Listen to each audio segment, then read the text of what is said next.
அஸ்ஸலாமு அலைக்கும். இன்றைக்கி லஞ்ச் பாக்ஸ் ரெசிபி தான் பார்க்க போகிறோம்.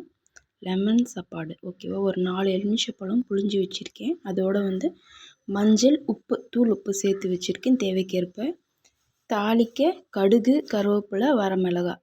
எண்ணெய் சூடானதுக்கப்புறம் கடுகு, கருவேப்பிலை, வரமிளகாய் போட்டு தாளிச்சிட்டு கொஞ்சம் நுர வந்த உடனே அந்த எலுமிச்சைப்பழம் சாறு எடுத்து வச்சுருக்கோம்ல, அதுலேயே மஞ்சத்தூள் உப்பு கலந்து வச்சுருக்கேன். அதை எண்ணெய் சூடானதுக்கப்புறம் இந்த தாளிப்பில் நுர வந்ததுக்கப்புறம் இதை அப்படியே ஊற்றிடணும். ஊற்றி ஒரு 2 நிமிஷம் நுர பொங்கி வர நேரமாக பார்த்து அடுப்பை சிம்மில் வச்சுட்டு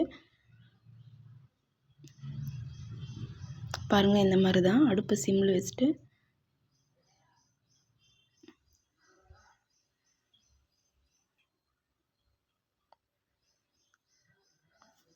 இது ஈஸி ரெசிபி. அது இதுன்ட்டா ஒன்றும் இல்லை. இந்த கடலப்பருப்பு அதெல்லாம் போட தேவையில்லை. இது போட்டாவே சாதம் நல்லாயிருக்கும், கலரும் நல்லாயிருக்கும். இந்த மாதிரி எலுமிச்சை பழத்துலேயே கலந்து வச்சதுனால இந்த உப்பு, அந்த மஞ்சள் கலர், இந்த புளிப்பில் சேர்ந்தவுடனே ஒரு கலர் கொடுக்கும், அதுவும் நல்லாயிருக்கும். இந்த மாதிரி ஊற்றி அதுக்கப்புறம் இந்த பொங்கி வர்றப்ப அடுப்பு ஃப்ளேம் அதிகப்படுத்துனீங்கன்னா அந்த 4 பக்கம் நல்லா கொதிக்கும். கொதிக்கிறப்ப திருப்பியும் அடுப்பை மீடியம் ஃப்ளேமில் வச்சுட்டு திருப்பியும் ஹை ஃப்ளேமில் வச்சு அப்படியே கலர் மாறுது பாருங்கள். அப்படியே எல்லோ கலராக ரெட்டிஷாக வரும். இந்த நேரம் நல்லா கொதிக்கிறப்ப கரண்டி எதுவும் விடக்கூடாது. கரண்டி விட்டால் பொங்கி வெளியே வந்துடும்.